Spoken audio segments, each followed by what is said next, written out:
এক নদীর ধারে ছিল একটা বড় কদম গাছ। সেই গাছেই থাকত এক রঙিন তোতা পাখি। নাম তার টুকু। টুকু খুব বুদ্ধিমান, কিন্তু একটু বেশি কথা বলত। নদীতে থাকত এক রাজকীয় ইলিশ মাছ। নাম তার ইলু। ইলু খুব গর্বিত, কারণ সে জানত সবাই ইলিশকে খুব ভালোবাসে। একদিন টুকু গাছের ডাল থেকে নদীর দিকে তাকিয়ে বলল, আহা, কি সুন্দর রূপালী জামা তোমার, কিন্তু কথা বলতে পারো না, কি দুঃখ। ইলু হেসে বলল, সবাইকে কথা বলতে হয় না তোতামশাই, কম কথা বেশি কাজ, এই আমার নীতি। টুকু একটু রেগে গিয়ে বলল, আমি চাইলে মানুষের ভাষাও নকল করতে পারি।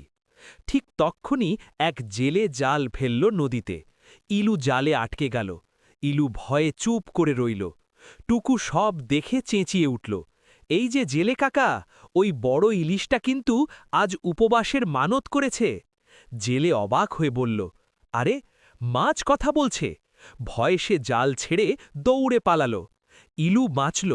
নদীতে ফিরে এসে সে বলল, বন্ধু টুকু, আজ বুঝলাম কথারও অনেক দাম আছে। টুকু হেসে বলল, আর আমি শিখলাম, গর্ব কম, বন্ধুত্ব বেশি। সেদিন থেকে তোতা পাখি আর ইলিশ মাছ হয়ে গেল সবচেয়ে ভালো বন্ধু।